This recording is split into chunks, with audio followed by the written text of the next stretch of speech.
पत्नी के प्रेम में डूबा एक आदमी, इतना डूबा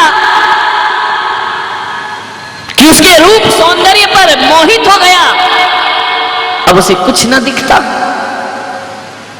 एक पल को भी पत्नी ना दिखे तो तड़प उठता था उसके बिना।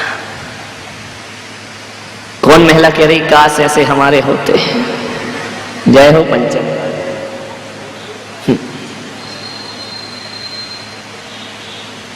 बहुत प्यार में डूब गया पत्नी के।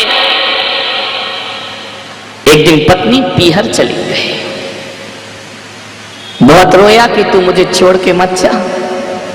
पत्नी ने कहा यार तुझे शर्म नहीं आती है? इतना तो मैं अपने माँ बाप को छोड़कर आई, जब नहीं रोई जितना तू रोता है। बोले देख रत्ना तू लौट के कब आएगी? तू जानती है मैं तेरे बिन ना रह पाऊंगा। रत्नावली ने कहा कि थोड़ा धैर्य रखो, मैं जाऊंगी कहां, लौट कर तो यहीं आऊंगी। नहीं रत्ना, तेरे बिन जीना मुश्किल है। विचार करिए, सोचिए आप।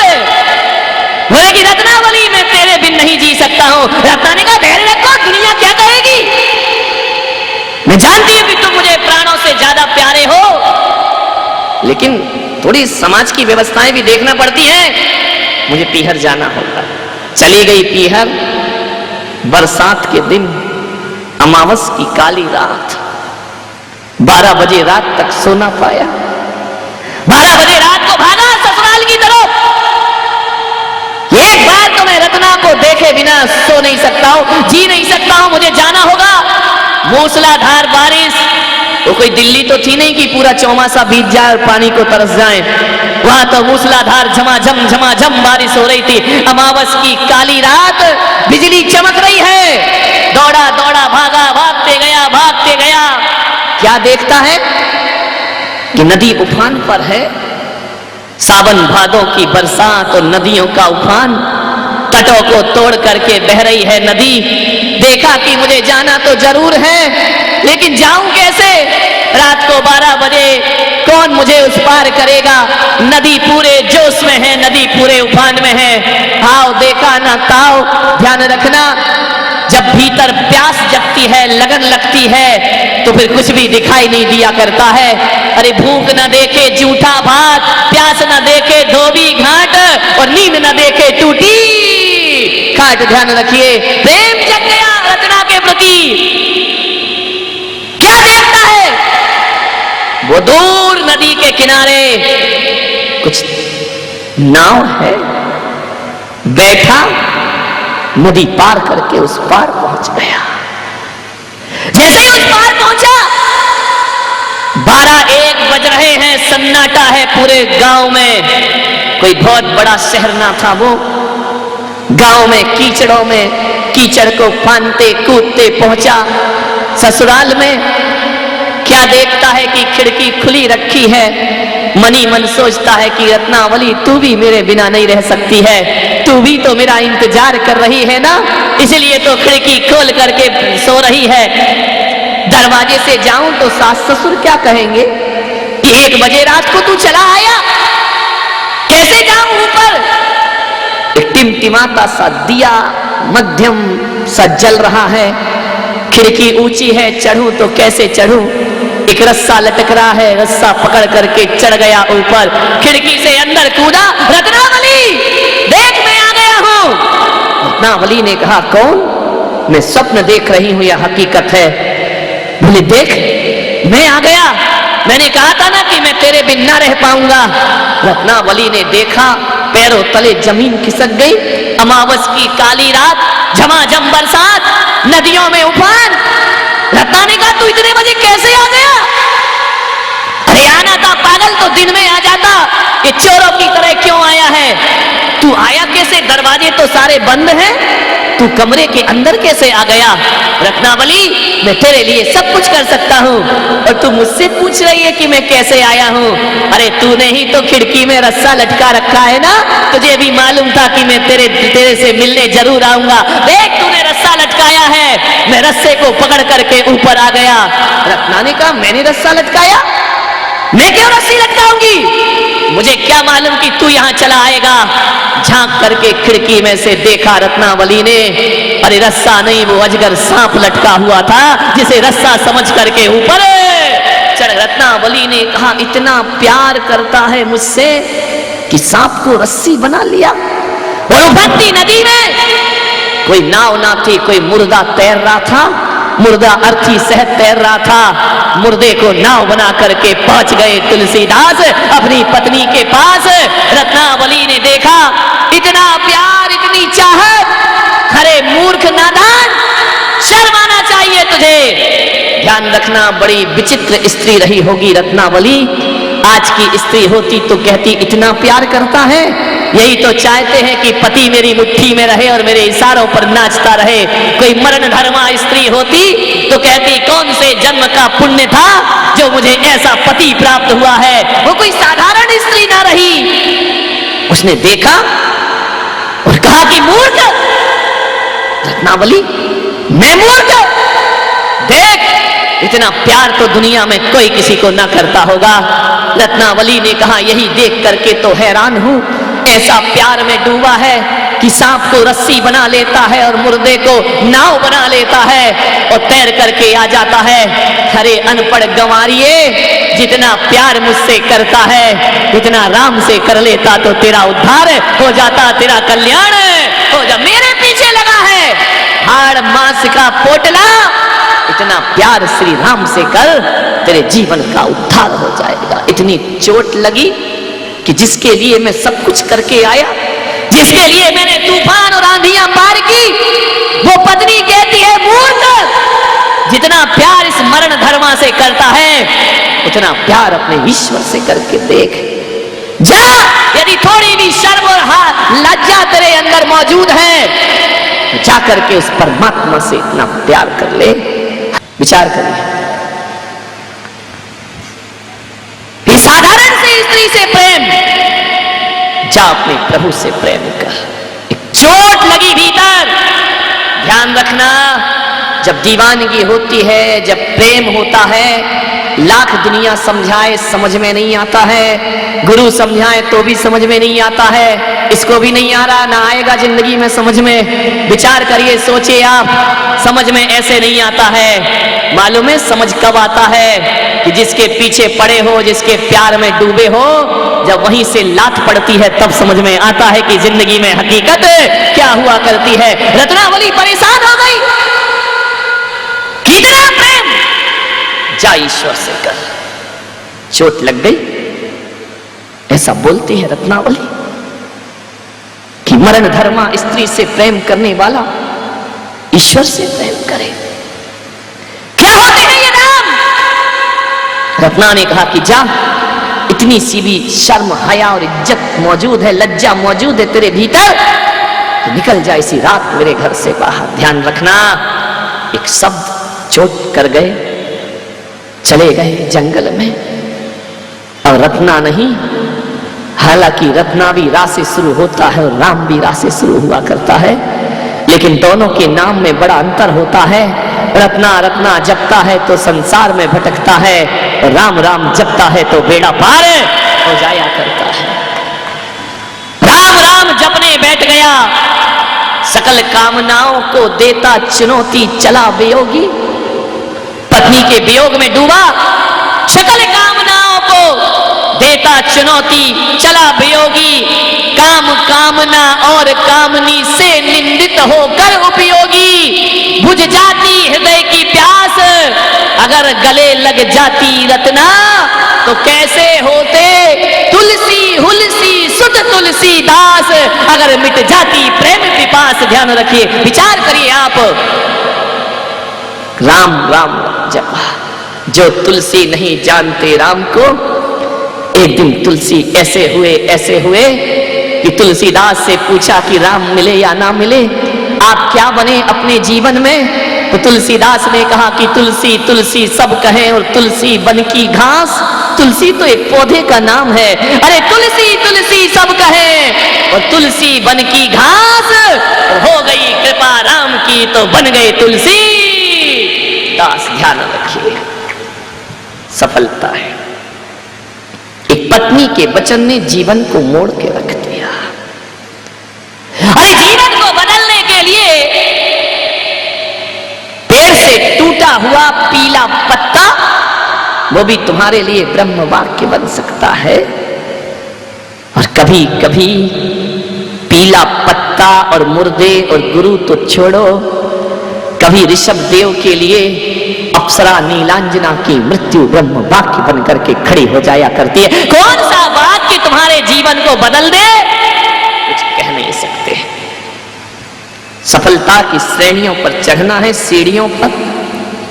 हर व्यक्ति कामयाब होना चाहता है, लेकिन कभी देखा है कि तुलसीदास ने कामयाबियों के लिए ऐसा जुनून पैदा किया कि सांप को रस्सा और मुर्दे को नाव समझने का संघर्ष भी उन्होंने सहन किया। संघर्ष के बिना कामयाबियां कभी नहीं मिला करती हैं। सफलताओं की सीढ़ियां को चढ़ना है, कई बार गिरते हैं, कई बार उठते हैं। मेरे भाई, आप भी यदि अपने बचपन में चलना सीखे हैं तो एक बार में चलना नहीं सीख गए हैं। कई बार घुटनों के बल चले हैं, कई बार गिरे हैं, कई बार मुंह टूटा है, कई बार टकराए हैं। तब जाकर के उंगली पकड़ के गाड़ी पकड़ के चलना सीखा है, तब जाकर के आदमी के पैर मजबूत हुआ करते। कामयाबी, सफलताएं आदमी का जन्म सिद्ध अधिकार नहीं है, ध्यान रखना।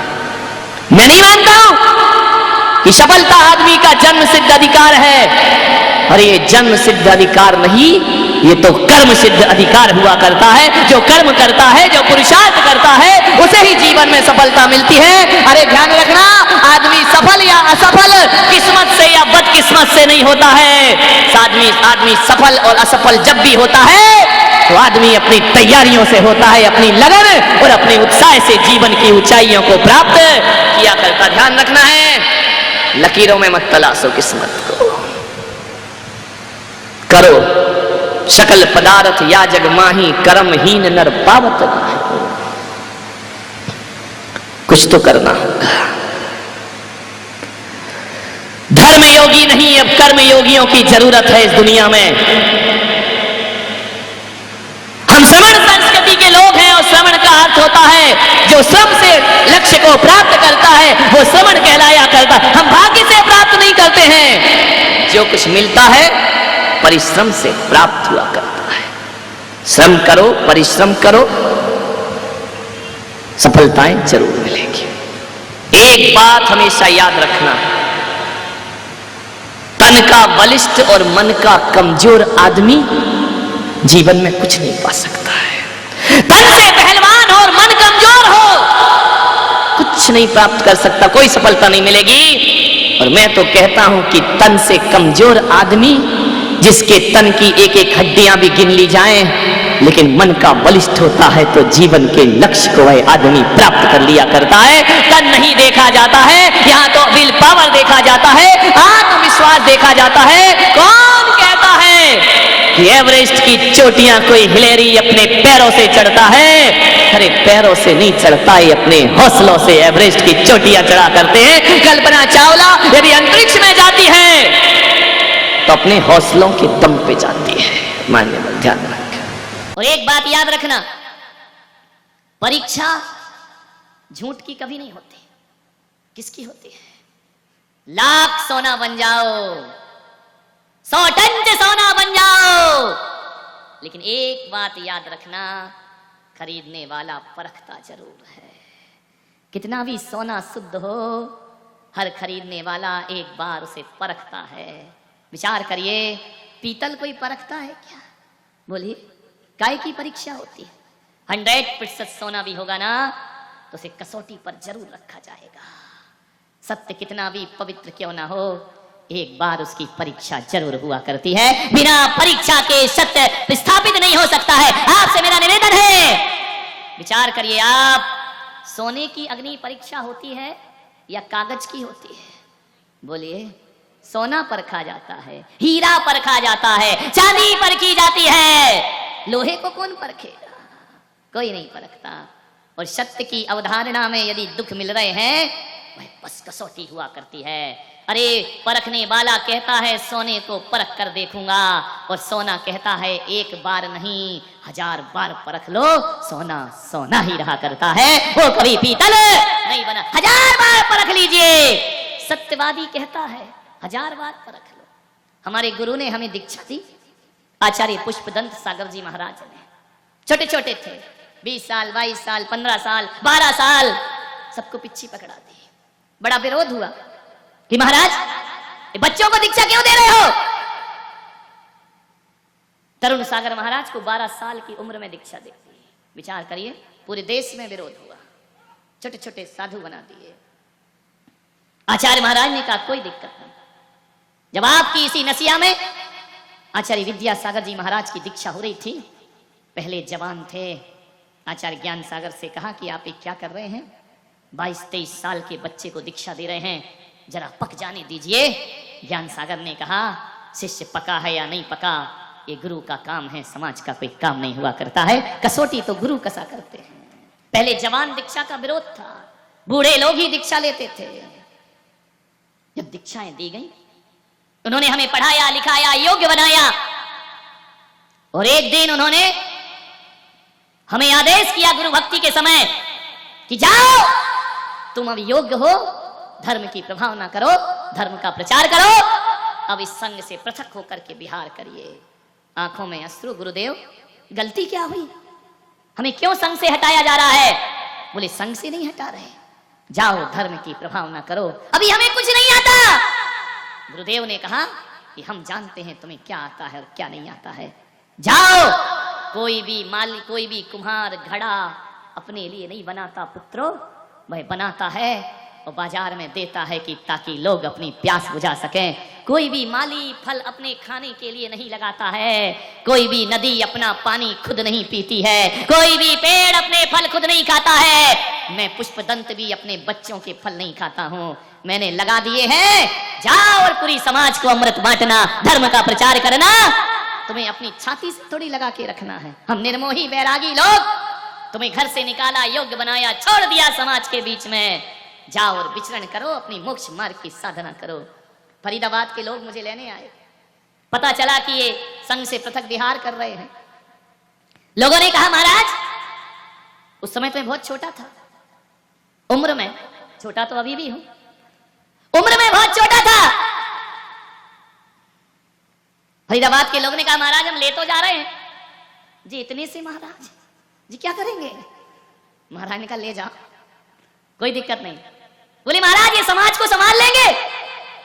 महाराज ने कहा भाई मैं तो कुम्हार हूं, बड़ा अच्छी बात कही, आज भी याद आती है, समाज बैठी थी, मैं तो कुम्हार हूं, मैंने घड़ा बना दिया है, पका दिया है आग में, ठोक बजा कर ले जाओ, ले जाओ अपने यहां समाज में।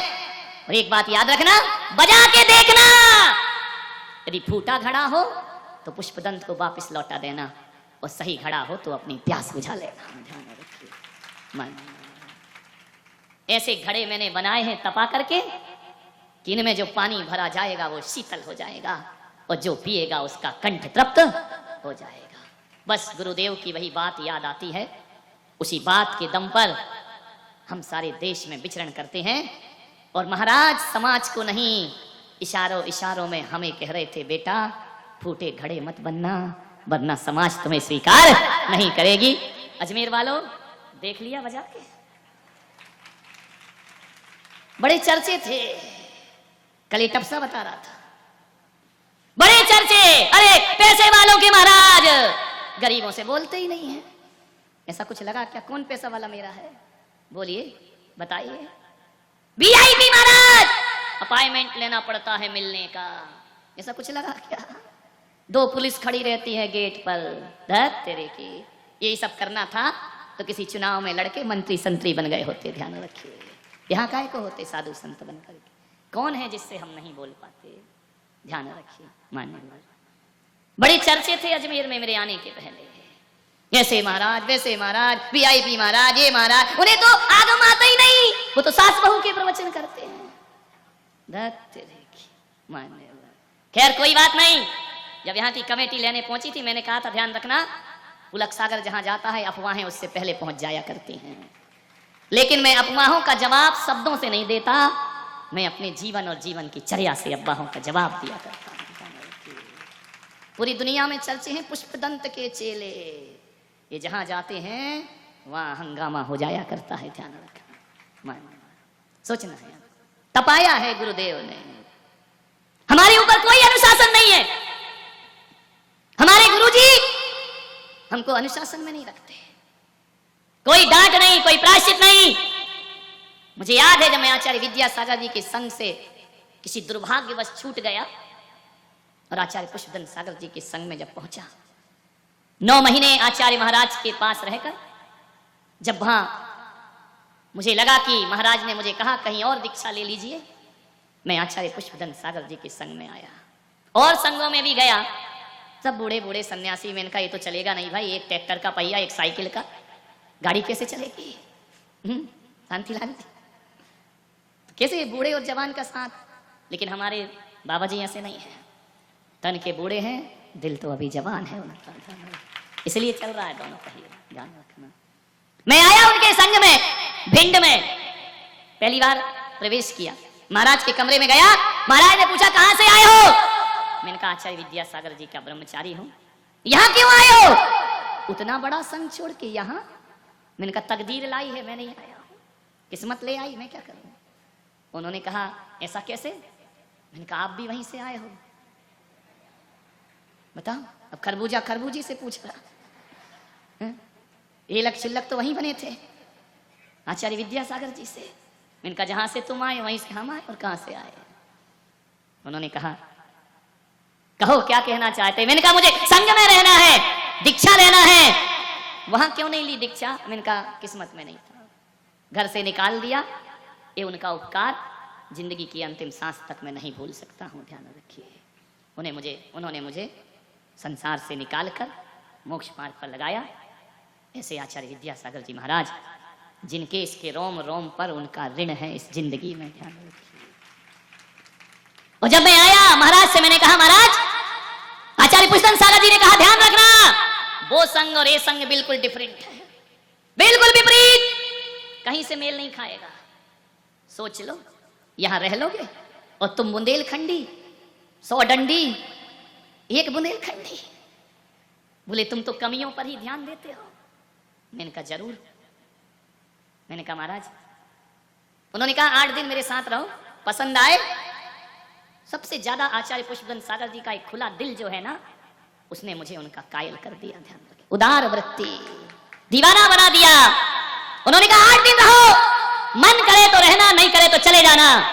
8 दिन बाद जब मैं गया दीपावली वाले दिन, मैंने कहा महाराज मैंने रह के देख लिया, मैं आपसे ज्ञान प्राप्त करना चाहता हूं, एक बात बताएं गुरुदेव, आपके संग का अनुशासन क्या है? मुझे किस अनुशासन में रहना है? उन्होंने मेरे शीश पे हाथ रखा और कमरे में, बंद कमरे में मुझसे कहा ब्रह्मचारी, मैं किसी को अनुशासन में नहीं रखता हूं, कोई कानून नहीं है मेरे यहाँ का, बस एक ही कानून है, यदि तुम सच्चे बैरागी होगे खुद अनुशासित रहोगे, और बैराग्य सच्चा नहीं होगा तो मेरा अनुशासन भी तुम्हें बदल नहीं पाएगा, मेरा अनुशासन तुम्हें तोड़ेगा। यदि आपके अंदर वैराग्य नहीं है, आपके अंदर ज्ञान पाने की पिपासा नहीं है, और मैं डांट डांट कर भी बनाऊं तो तुम मेरी नजरों के पीछे मेरे सारे नियम तोड़ोगे। लेकिन मैं तो उस तरह का आचार्य हूं कि जो सन्यासी होगा खुद अनुशासित रहा करता है। मान्यवर,